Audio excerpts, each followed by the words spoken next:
A Dança da Morte. Stephen King. Capítulo 67. O turista andarilho estava de volta a Vegas. Havia chegado próximo de 9:30 da manhã. Lloyd o vira chegar. Flegg também, mas não lhe dera importância. Estava cruzando o saguão do MGM Grand, conduzindo uma mulher. Cabeças se viraram para fitá-la, apesar da aversão quase unânime de todos em olhar para o homem escuro. Os cabelos da mulher eram inteiramente brancos, brancos como a neve. Ela apresentava uma terrível queimadura de sol, tão intensa que Lloyd pensou nas vítimas do combustível em chamas lá em Indian Springs.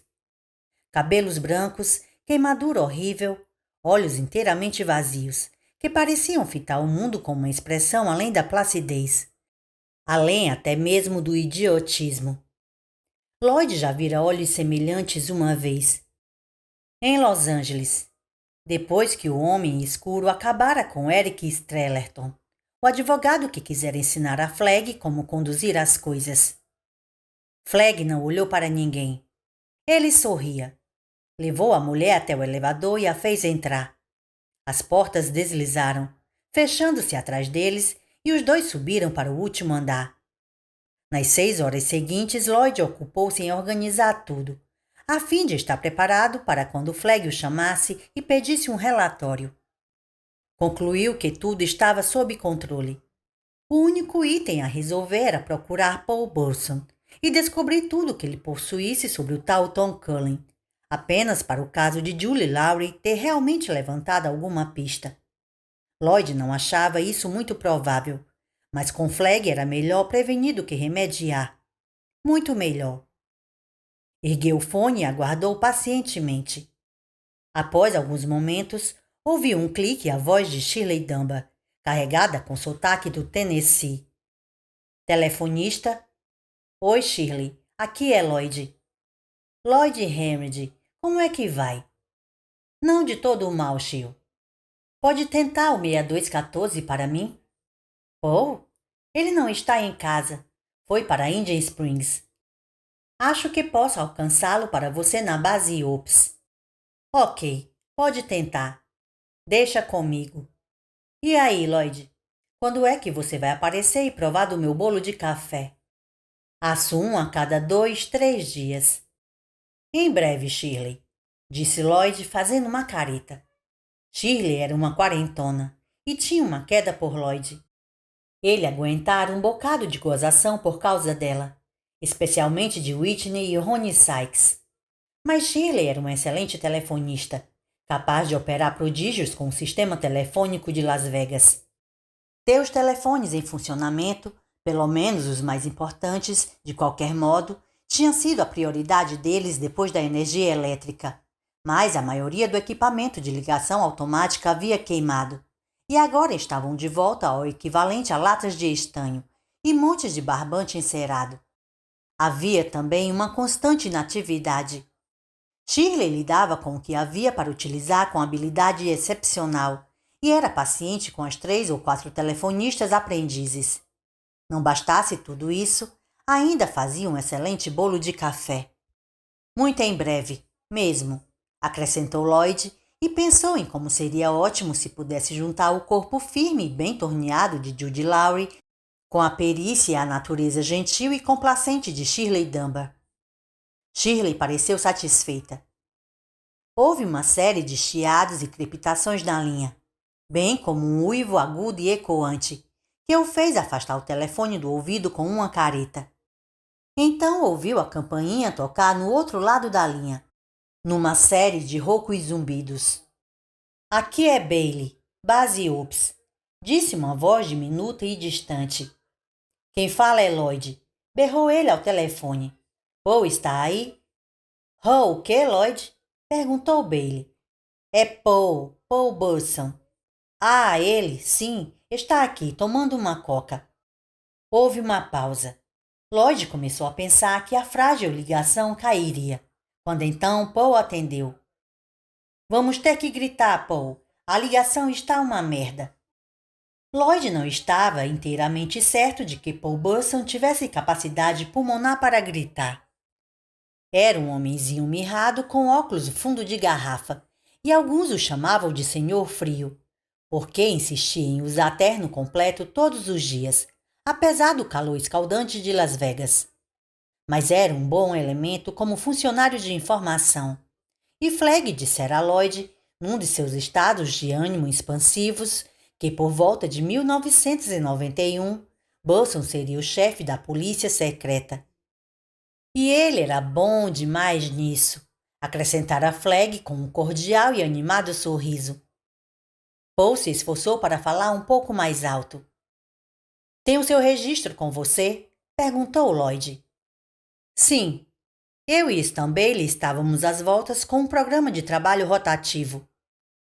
Poderia me informar alguma coisa sobre um sujeito chamado Tom Cullen? Espere um pouco. Houve uma segunda pausa de 2 ou 3 minutos, e Lloyd começou a imaginar que a ligação caíra. Então ouviu a voz de Paul. Certo, Tom Cullen. Está na linha, Lloyd? Estou bem aqui. A gente nunca tem certeza, com os telefones nesse estado. Cullen tem entre 22 e 35 anos. Nem mesmo ele sabe ao certo. Tem um ligeiro retardo mental. Possui algumas aptidões para o trabalho. Nós o colocamos na turma de limpeza. Há quanto tempo ele está em Vegas? Pouco menos de 3 semanas. Veio do Colorado?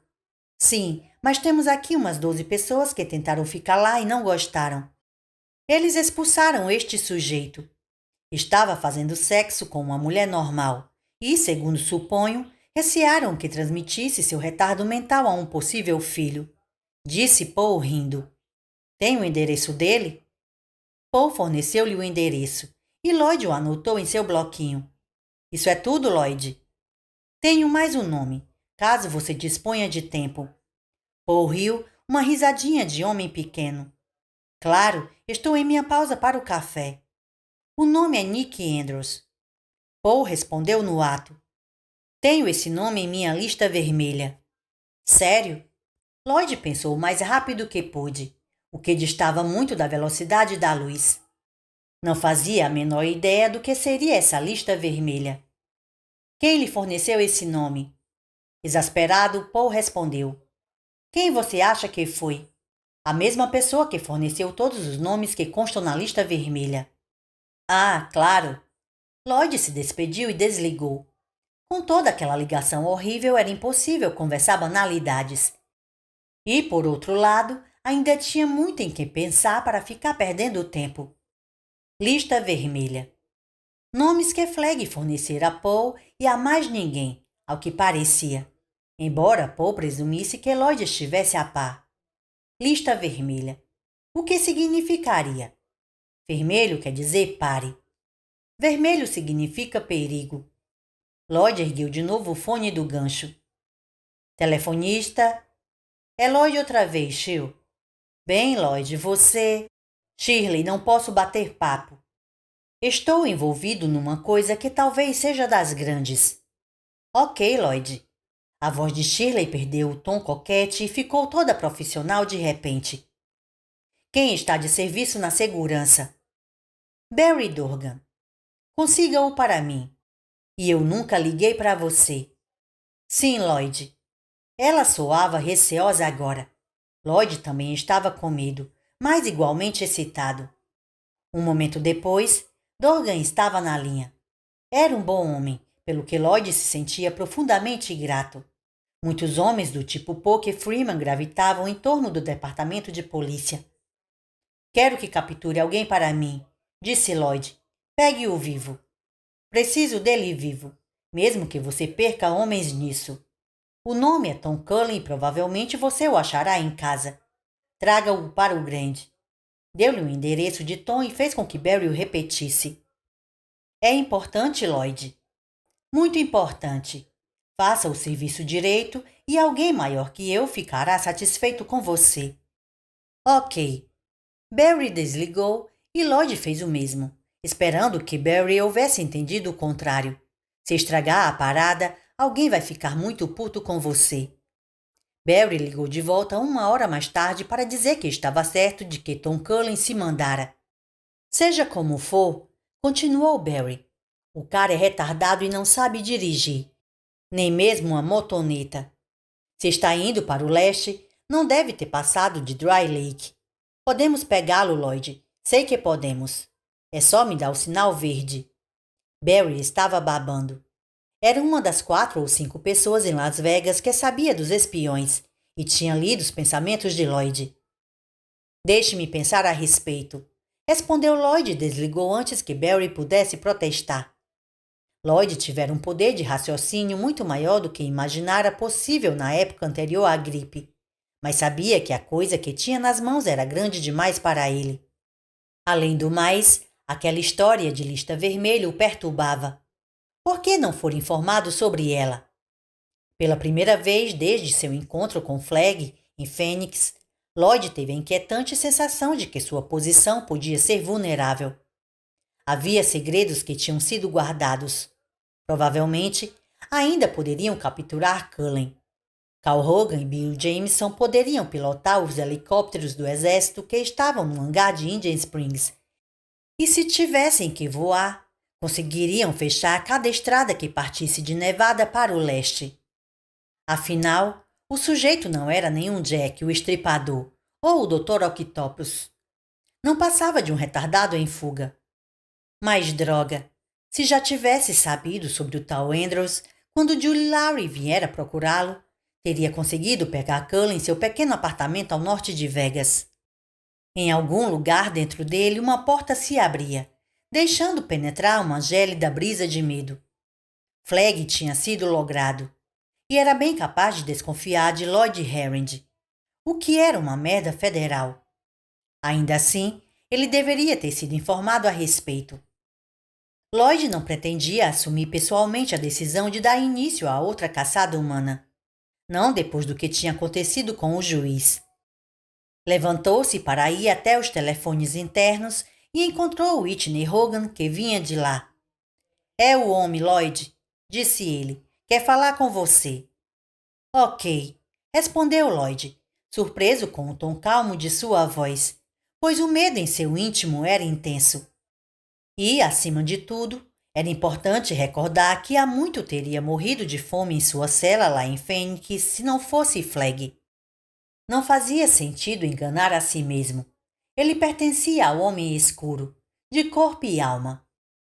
No entanto, não posso realizar meu trabalho se ele me sonega informações, pensou, caminhando para o elevador. Entrou, apertou o botão da cobertura e o elevador subiu rapidamente. Veio de novo aquela sensação. O terceiro espião esteve lá o tempo todo, e Flegg não soube. Entre, Lloyd. O rosto indolente e risonho de Flegg surgia de um prosaico roupão de banho em xadrez azul. Lloyd entrou. O ar-condicionado estava no máximo, e a sensação era de penetrar numa suíte ao ar livre na Groenlândia. Mesmo assim, quando passou ao lado do homem escuro, Lloyd pôde sentir o calor que ele irradiava. Era como estar num cômodo que abrigasse uma pequena, mas potente fornalha. Sentada no canto, em uma cadeira branca de lona, estava a mulher que chegara com Flegg naquela manhã. Seu cabelo fora cuidadosamente penteado para cima e ela trocara de roupa. O rosto era apático e distante. Ao olhar para ela, Lloyd sentiu um forte calafrio.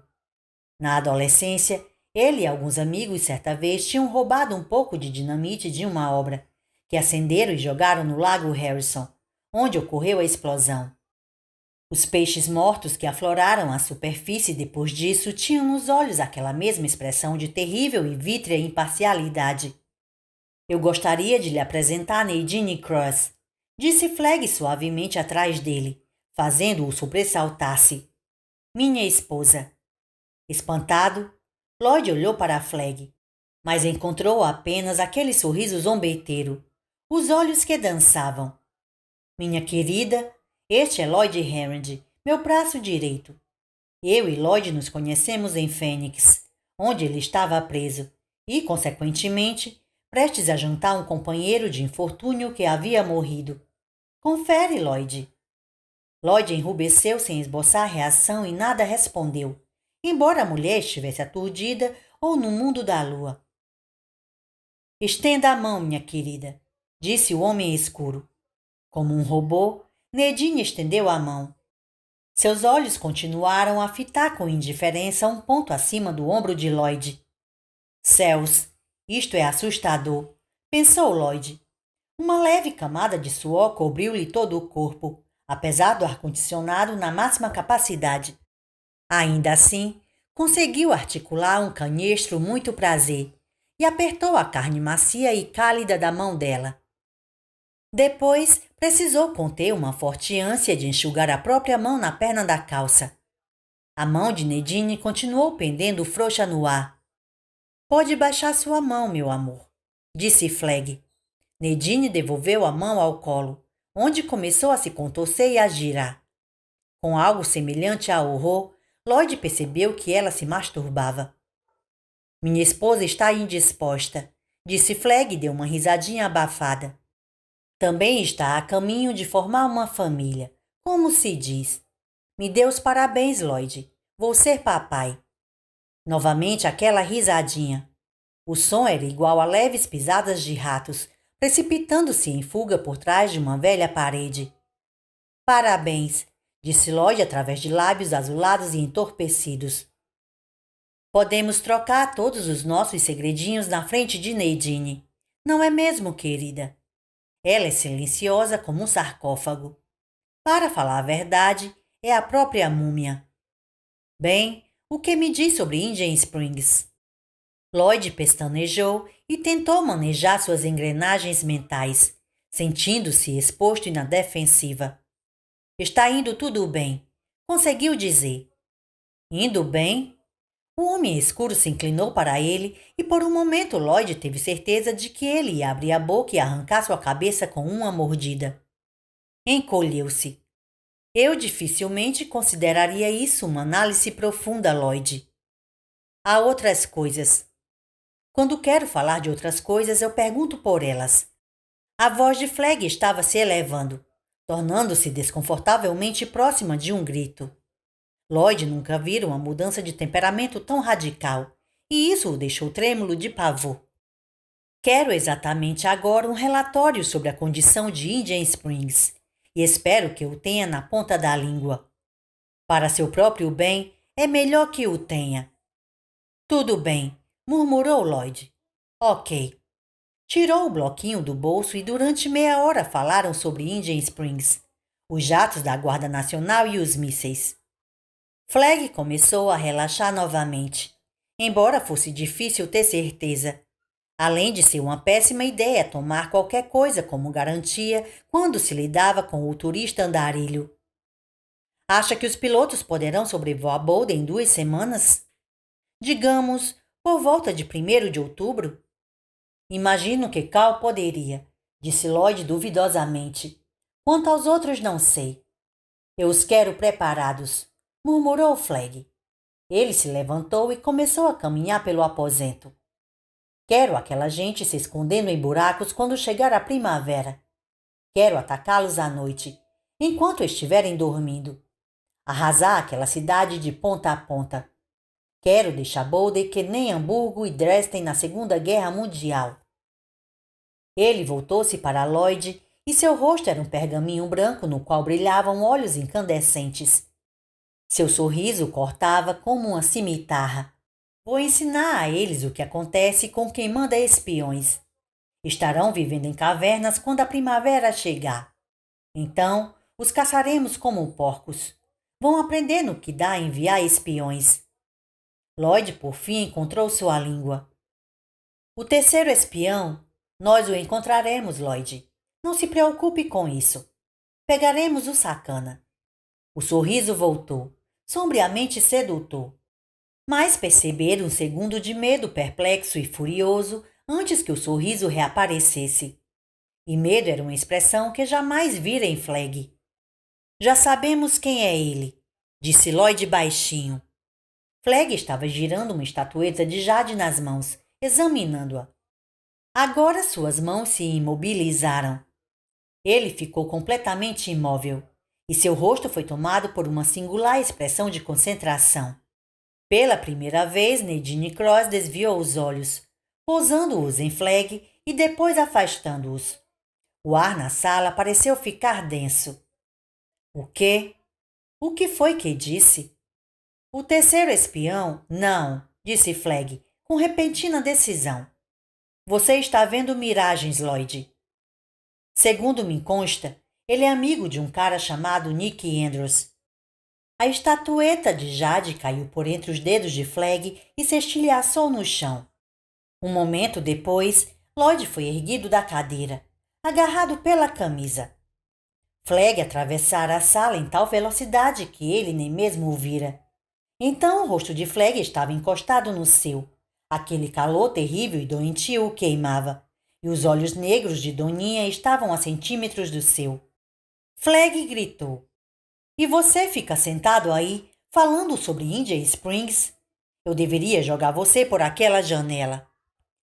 Alguma coisa, talvez fosse o fato de ver o homem escuro vulnerável, talvez fosse apenas a certeza de que Flegg não o mataria até obter toda a informação, permitiu a Lloyd encontrar a língua e falar em defesa própria.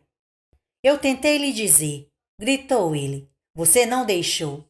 E me manteve por fora de tal lista vermelha, o que quer que seja. Se eu tivesse acesso à lista, poderia ter apanhado o maldito retardado ontem à noite. Então, ele foi arremessado através do aposento até se chocar contra a parede mais distante. Estrelas explodiram em sua cabeça e ele caiu no piso encerado, aturdido. Sacudiu a cabeça, tentou clareá-la. Havia um zumbido alto em seus ouvidos. Flegg parecia enlouquecido. Dava passadas nervosas pela sala, o rosto pálido de raiva. Nadine se encolhera em sua cadeira. Flegg se aproximou de uma prateleira de quinquilharias, povoada por um zoológico de animais em jade verde leitoso. Olhou para eles por um segundo, parecendo quase intrigado pelas peças. Depois sua mão varreu tudo para o chão, onde os animais se estilhaçaram como diminutas granadas. Chutou os pedaços maiores com um pé descalço, jogando-os para cima. Seus cabelos pretos tinham caído sobre a testa. Ele os jogou para trás com um gesto brusco da cabeça e então se virou para Lloyd. Em seu rosto havia uma grotesca expressão de simpatia e compaixão, as duas emoções, em tudo e por tudo tão reais quanto uma nota de $3, pensou Lloyd. Caminhou até Lloyd para ajudá-la a se levantar. Lloyd notou que ele pisara em vários cacos aguçados de jade quebrado, sem qualquer sinal de dor, e sem sangrar. Sinto muito, disse ele. Vamos tomar um drink. Ofereceu a mão e ajudou Lloyd a ficar de pé. Como uma criança tendo um acesso de raiva, pensou Lloyd. O seu é bourbon puro, não é? Está ótimo. Flegg foi até o bar e preparou drinks gigantescos. Lloyd bebeu metade do seu num gole só. O copo chocalhou brevemente no tampo da mesa quando o depositou. Sentia-se um pouco melhor agora. Flegg começou. A lista vermelha é algo que imaginei que você nunca precisaria usar. Havia 8 nomes nela, 5 agora. Eram nomes do conselho governante deles mais o da velha. Andrews era um deles, mas está morto agora. Sim, Andrews está morto, tenho certeza. Fitou Lloyd com os olhos apertados, malévolos. Lloyd relatou-lhe a história, recorrendo vez por outra ao bloquinho de notas. Realmente não precisava dele, mas era bom, de vez em quando, para afastar a vista daquele olhar. Começou com Judy Larry e terminou com Barry Dorgan. Você disse que ele é retardado, murmurou Flegg. Exatamente. A felicidade espalhou-se pelo rosto de Flegg e ele começou a assentir. Sim, sim, falou, mas não para Lloyd. Sim, é por isso que não conseguia vê-lo. Interrompeu-se e foi para o telefone. Momentos depois, estava falando com Barry. Os helicópteros. Você e Cal em um e Bill Jameson no outro. Contato permanente pelo rádio. Mande 60. Não, 100 homens. Feche toda a estrada que parte de Nevada ao leste e ao sul. Providencie para que tenham a descrição de Cullen. E quero relatórios de hora em hora. Ele desligou e esfregou as mãos de felicidade. Nós o pegaremos. Só gostaria que pudéssemos enviar a cabeça para o seu parceiro Nick Andrews. Mas Andrews está morto, não é, Nadine? Nadine apenas ficou olhando com estupidez. Os helicópteros não conseguirão grande coisa esta noite, disse Lloyd. Em mais 3 horas estará escuro. Não se preocupe, Lloyd, replicou alegremente o homem escuro. Amanhã haverá tempo de sobra para os helicópteros. Ele não está longe. Não, não muito longe, afinal. Lloyd dobrava nervosamente o bloquinho de um lado para o outro, desejando estar em qualquer lugar menos ali. Flegg parecia bem-humorada agora, mas Lloyd achava que não duraria muito, até ele ouvir falar sobre lata de lixo. Tenho outro assunto a relatar, disse relutante. É a respeito de lata de lixo. Perguntou-se receoso se isso desencadearia outro acesso de raiva como o que destruir as peças de Jade. O bom e velho lixo. Ele está fora em outras de suas viagens de exploração.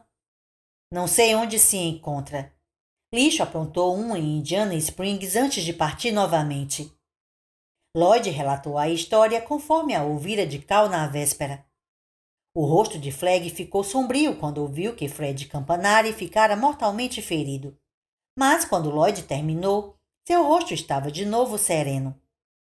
Em vez de explodir de fúria, Flegg fez um gesto impaciente com a mão. Tudo bem. Quando ele voltar, eu o quero morto. Que seja uma morte rápida e misericordiosa.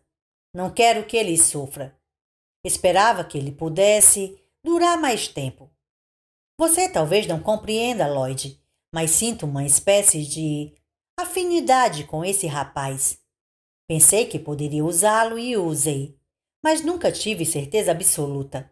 Até mesmo um mestre escultor pode descobrir que a faca se distorceu em sua mão, se for uma faca defeituosa. Concorda, Lloyd? Lloyd, que nada sabia sobre esculturas e facas de escultores, pensava que eles usassem malhos e cinzéis, assentiu em concordância. Claro. E ele nos prestou um grande serviço montando os mísseis. Foi ele, não foi? Sim, foi. Ele voltará. Diga a Barry que lixo deve ser libertado de seus sofrimentos. Sem dor, se possível. Neste exato momento estou mais preocupado com o rapaz retardado a leste de nós. Eu poderia deixá-lo ir, mas é uma questão de princípios. Talvez consigamos encerrar isto antes do escurecer. O que acha, meu bem? Estava agora agachado ao lado de Nadine. Tocou-lhe o rosto e ela recuou, como se Flegg lhe tivesse encostado um ferro em brasa. Flegg sorriu e a tocou de novo. Desta vez ela se submeteu estremecendo. A lua, disse Flegg deliciado e se levantou. Se os helicópteros não o localizarem antes do escurecer, terão a lua cheia esta noite. Ora, aposto que ele estará pedalando uma bicicleta bem no meio da I-15, em plena luz do dia, na esperança de que o Deus daquela velha o proteja. Mas ela também está morta, não está, meu bem? Flegg riu deliciado, o riso de uma criança feliz. E o Deus dela também, suponho. Tudo vai correr muito bem. E Randy Flegg vai ser papai. Voltou a tocar o rosto de Nadine, que gemeu como um animal ferido. Lloyd passou a língua pelos lábios secos. Acho que vou andando, se me permite. Ótimo, Lloyd. Tudo ótimo. O homem escuro não olhou em torno. Fitava o rosto de Nadine elevado.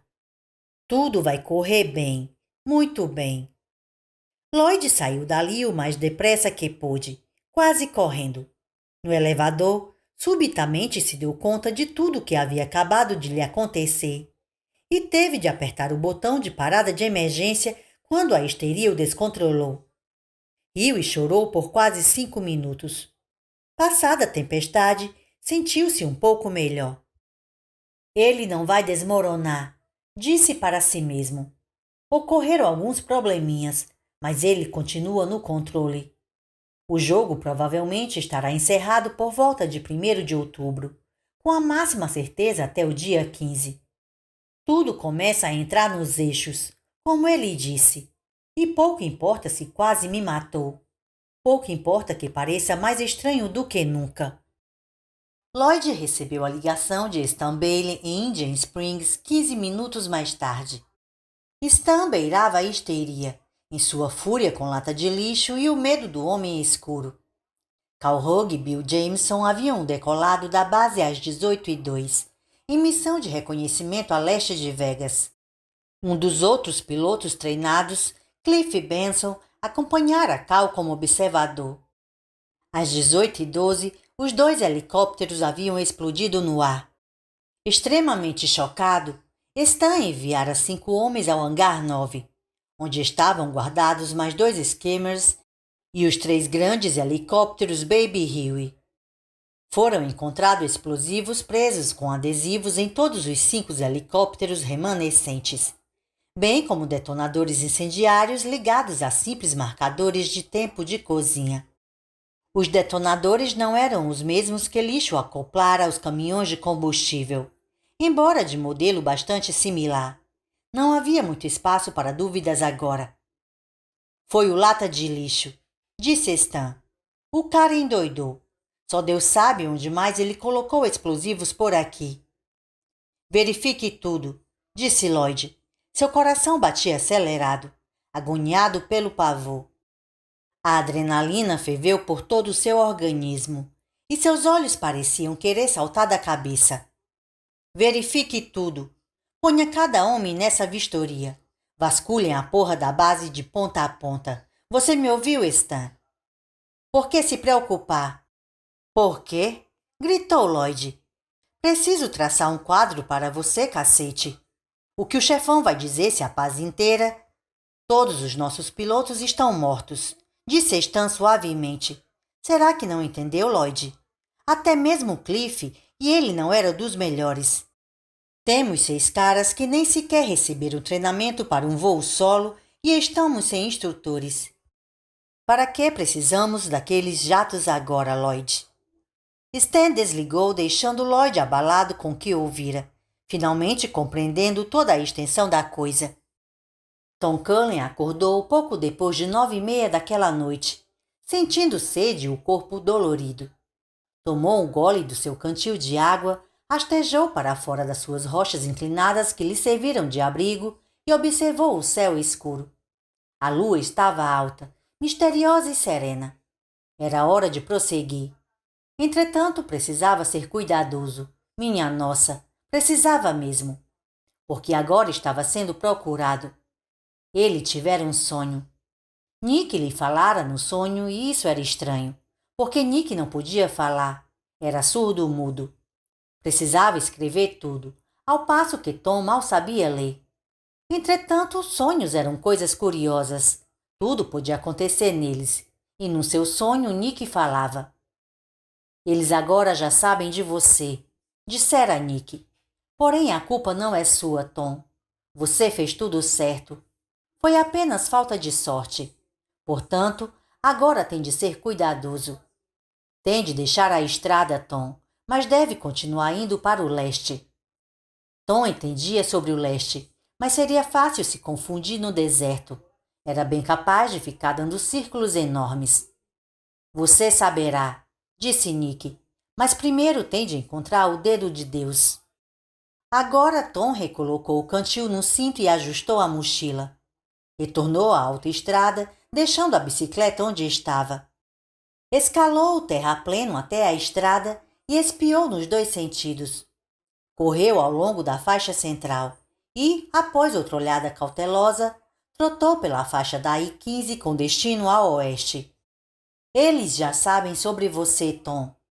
Na margem oposta, seu pé ficou preso no cabo do guardrail e ele perdeu o equilíbrio, rolando quase até o final do terrapleno ao lado da estrada.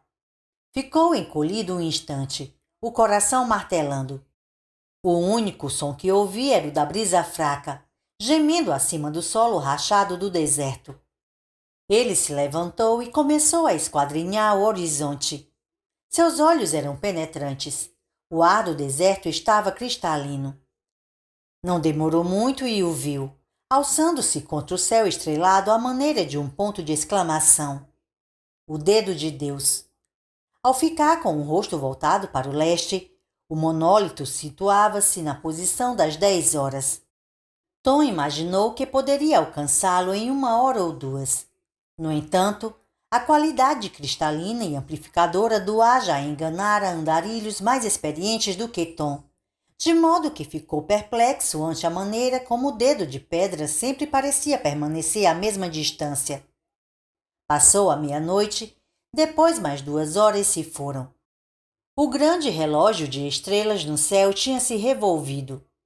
Tom começou a se perguntar se a rocha, tão parecida com um dedo apontado para o céu, não seria uma miragem.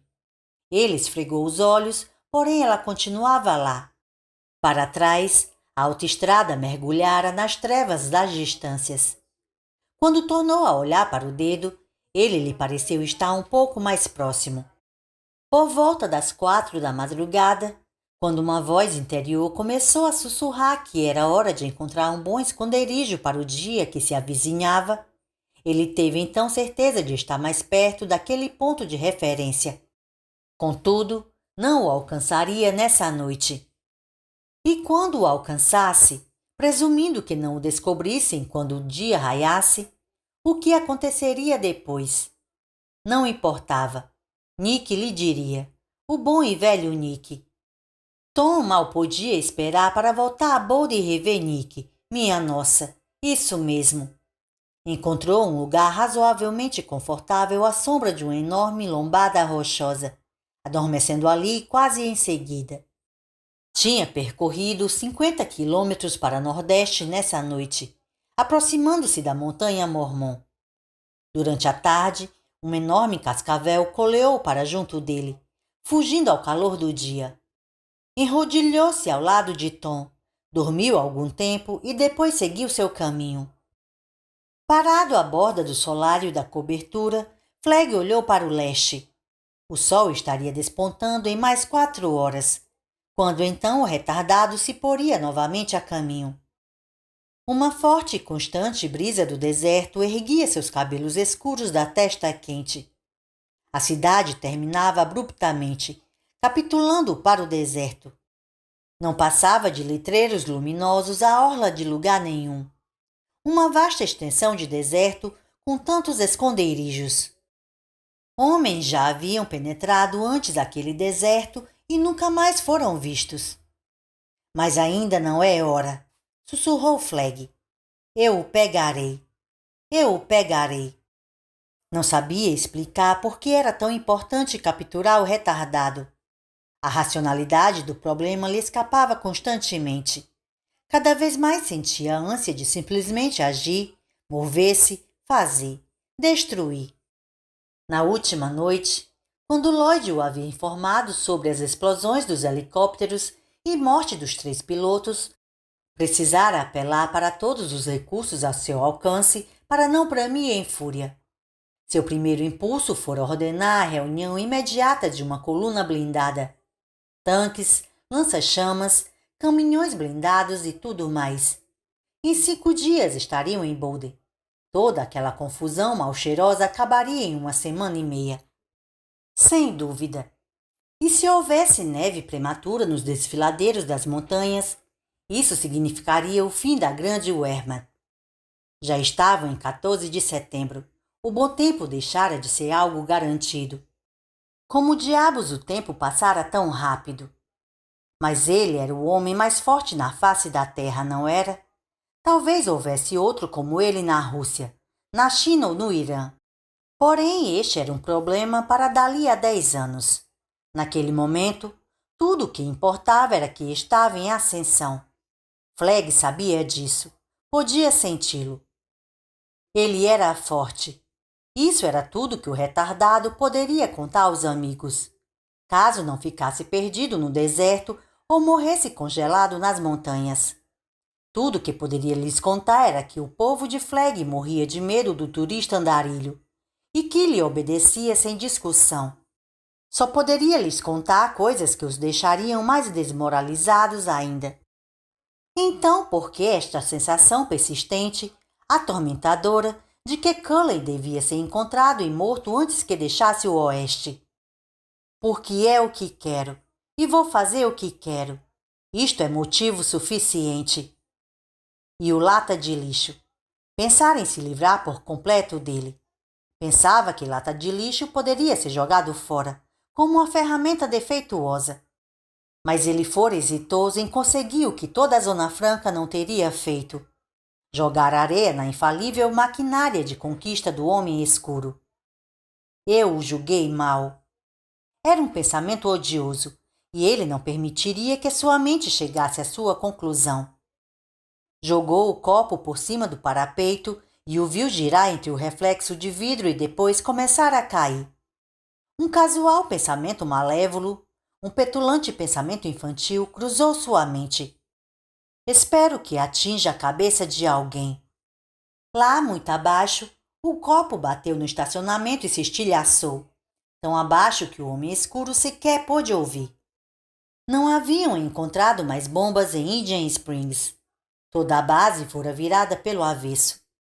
Aparentemente, lixo escolhera as primeiras coisas que encontrara: os helicópteros do Hangar 9 e os caminhões no depósito ao lado. Flag reiterara as ordens de que lixo devia ser liquidado tão logo o encontrasse. A ideia de lixo perambulando por toda aquela propriedade governamental, onde só Deus sabe o que podia estar armazenado, o deixava visivelmente nervoso. Nervoso. Sim, a bela segurança estava evaporando. Quando se iniciara aquela evaporação? Não sabia dizer com certeza. Tudo o que sabia era que as coisas estavam ficando frouxas. Lloyd também sabia disso. Podia saber pela maneira como Lloyd olhava para ele. Não seria má ideia que Lloyd sofresse um acidente antes do fim do inverno. Ele tinha amigos do peito entre os muitos guardas palacianos, gente como Whitney Hogan e Ken DeMott. Até mesmo Burson, aquele que tinha revelado aquela coisa sobre a lista vermelha. Só por isso ele acalentava a ideia de esfolá-lo vivo. No entanto, se Lloyd tivesse tido conhecimento da lista vermelha, nada disso teria... Cale-se, murmurou. Apenas cale-se. Mas o pensamento não se foi com tanta facilidade. Porque não dera a Lloyd os nomes do alto escalão da Zona Franca. Não sabia, não conseguia lembrar. À época parecera haver uma razão perfeitamente boa. Porém, quanto mais tentava apreendê-la, mais ela lhe escapava por entre os dedos. Teria sido apenas uma decisão idiota de não arriscar tudo numa única cartada, uma sensação de que uma só pessoa não devia ser depositária de tantos segredos, mesmo uma pessoa tão estúpida e leal como Lloyd Henry. Uma expressão de perplexidade franziu-lhe o rosto. Teria estado decidindo tais idiotices o tempo todo? E até que ponto Lloyd era fiel afinal? Aquela expressão em seus olhos... De repente, decidiu expulsar todos aqueles pensamentos e levitar. Isto sempre o fazia se sentir melhor. O fazia se sentir mais forte, mais sereno e clareava sua mente. Olhou para o céu do deserto. Eu sou. Eu sou. Eu sou. Eu sou. Os saltos de suas botas de andarilho despregaram-se da superfície do solário. Pairaram, elevaram-se mais 3 centímetros, mais 5. A paz veio a ele. E de súbito soube que poderia encontrar as respostas. Tudo estava mais claro. Primeiro ele devia... Eles estão vindo pegá-lo, você sabe. Flag aterrissou de volta ao som daquela voz macia e sem inflexões. O choque do pouso subiu por suas pernas e espinha e chegou até o maxilar, que estalou. Ele girou como um felino. No entanto, o sorriso que brotava murchou quando viu Nadine. Ela vestia uma camisola branca, metros de tecido transparente que esvoaçavam em torno de seu corpo. A cabeleira, tão alva quanto o vestido, caía-lhe sobre o rosto, agitada pela brisa. Ela parecia uma pálida e alucinada sibila, e a despeito de si mesmo. Flegg sentiu medo. Ela deu mais um delicado passo à frente. Estava descalça. Eles estão vindo. Stu Redman, Glenn Bettman, Ralph Bretney e Larry Underwood. Eles estão vindo e vão matá-lo, como se fosse uma doninha que rouba galinhas. Eles estão em Boulder, retrucou Flegg, escondido debaixo da cama e carpindo sua negra morta. Não, disse ela em tom indiferente. Eles estão quase em Utah agora. Logo chegarão aqui e vão escorraçá-lo como se fosse uma doença. Cale a boca e vá lá para baixo. Eu vou lá para baixo, replicou ela, aproximando-se dele. Mas agora era ela quem sorria. Um sorriso que o encheu de temor. A coloração de fúria sumiu do rosto dele, e sua entranha e quente vitalidade pareceu segui-la. Por um momento, pareceu velho e frágil. Vou lá para baixo, e você também. Saia! Vamos os dois lá para baixo. Cantarolou ela sorrindo. Era horrível. Para baixo, para baixo. Eles estão em Boulder. Estão quase aqui. Vá lá para baixo. Tudo que você fez aqui está desmoronando. E por que não? A meia-vida eficaz do mal é sempre curta. Todos estão sussurrando sobre você. Estão dizendo que deixou Tom Cullen escapar, que um Hellis retardado é esperto o bastante para superar Randall Flegg. As palavras dela saíam cada vez mais rápido, agora atropelando-se em meio a um sorriso desdenhoso. Dizem que seu perito em armas enlouqueceu e que você ignorava que isso fosse acontecer. Receiam que esse homem possa trazer do deserto, que da próxima vez talvez traga algo para fazer mal a eles e não ao povo da Zona Franca. E estão todos indo embora, sabia disso? Está mentindo, sussurrou ele. Seu rosto era um pergaminho alvo, os olhos se esbugalhavam. Eles não ousariam. E se o fizessem, eu saberia. Os olhos de Nadine passaram turvamente por sobre o ombro dele, voltados para o leste. Posso vê-los, continuou ela. Eles abandonam os postos na calada da noite e seu olho não os vê. Eles largam seus postos e fogem. Uma turma de trabalho que parte com 20 pessoas retornam com 18. Os guardas de fronteira estão desertando. Receiam que os pratos da balança do poder estejam desequilibrados. Estão abandonando você, indo embora. E os que ficam não levantarão um dedo quando os homens do leste chegarem para acabar com você de uma vez por todas. Explodiu. O que quer que houvesse dentro dele explodiu. Você está mentindo, bradou. As mãos dele caíram sobre os ombros dela, partindo as duas clavículas como se fossem lápis. Ele a ergueu no ar, acima da cabeça, contra o desbotado céu azul do deserto. Ao girar sobre os calcanhares, ele a arremessou para o alto e para fora, tal como havia atirado o copo. Viu o grande sorriso de alívio e triunfo no rosto dela, a súbita lucidez nos olhos e compreendeu. Nadine o havia provocado para que fizesse aquilo, de algum modo percebendo que somente ele a libertaria. E ela carregava o seu filho. Flegg se debruçou sobre o parapeito baixo, quase perdendo o equilíbrio, tentando remediar o irremediável. A camisola dela esvoaçou. A mão dele se fechou sobre o tecido leve e transparente, sentindo-o rasgar-se, deixando-o apenas com uma tira de pano tão diáfana que podia ver seus dedos através dela. O material dos sonhos em vigília. Então ela se foi, caindo ao prumo, os artelhos apontando para a terra, a camisola voejando em volutas até o pescoço, encobrindo o rosto. Ela não gritou. Desceu tão silenciosamente quanto um foguete avariado.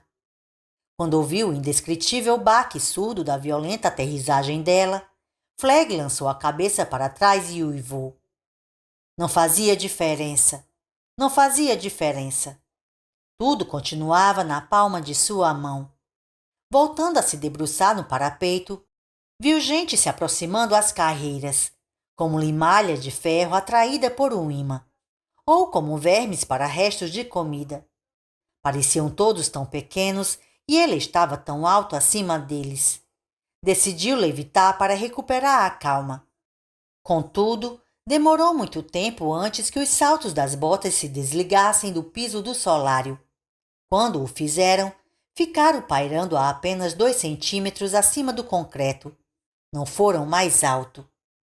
Naquela noite, Tom acordou por volta das 8, porém havia claridade demais para que se movesse. Esperou. Nick lhe aparecera de novo em sonho e haviam conversado. Era tão bom conversar com Nick. Continuou à sombra da grande rocha e observou o céu escurecendo. As estrelas começaram a piscar. Pensou nas batatas fritas Pringles e desejou ter algumas. Quando voltasse à zona, se é que voltaria, teria as batatas que quisesse. Ficaria atolado em Pringles e chafudaria no amor dos amigos. Concluiu que era disso que sentia falta em Las Vegas. Simplesmente amor. O pessoal de Vegas não era mau, porém não havia muito amor naquela gente, porque eles se ocupavam demais em sentir medo. O amor não festejava muito bem no lugar onde só havia medo, tal como as plantas não se desenvolviam muito bem onde estava sempre escuro. Apenas os cogumelos festejavam grandes e gordos no escuro. Até mesmo ele sabia disso. Nossa, como sabia! Eu amo Nick, amo Franny, Dick, Alice e Lucy, sussurrou Tom. Esta era sua oração. Amo Larry Underwood e também Glenn Bettman. Amo Stan e Rona. Amo Ralph, amo Stu, amo. Era estranha a facilidade com que se recordava aqueles nomes. Ora, lá na zona dava-se por feliz quando conseguia lembrar o nome de Stu ao visitá-lo. Depois pensou em seus brinquedos, sua garagem, seus carros, seus trenzinhos. Passava horas brincando com eles. Mas gostaria de saber se continuaria a brincar tanto com eles após retornar. Se retornasse, não seria mais a mesma coisa. Era triste, mas talvez também fosse bom.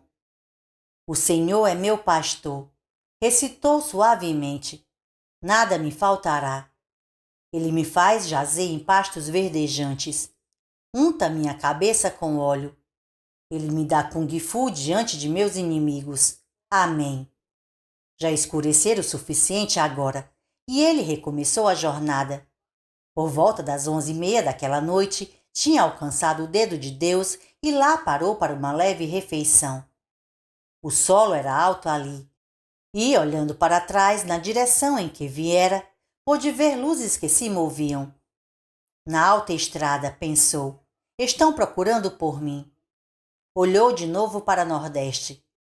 Muito além, quase invisível no escuro, a lua, 2 noites depois da cheia, já começava a minguar. Avistou uma enorme abóboda arredondada de granito.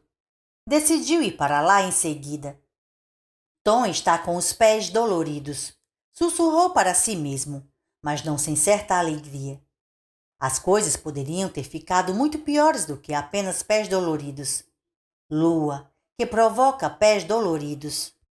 Seguiu em frente e as coisas noturnas afastaram-se dele. Quando se deitou, ao alvorecer, tinha coberto mais de 60 quilômetros. A divisa nevada em Utah não estava muito distante a leste dele. Às 8 daquela manhã, Tom dormia profundamente, a cabeça apoiada no blusão que servia de travesseiro. Seus olhos começaram a se mover com rapidez, de um lado para o outro, por trás das pálpebras cerradas. Nick chegara e Tom falava com ele. Um vinco cruzou o senho adormecido de Tom. Dissera a Nick o quanto ansiava por torná-lo a vê-lo. Entretanto, por alguma razão que não entendeu, Nick lhes dera as costas e fora embora.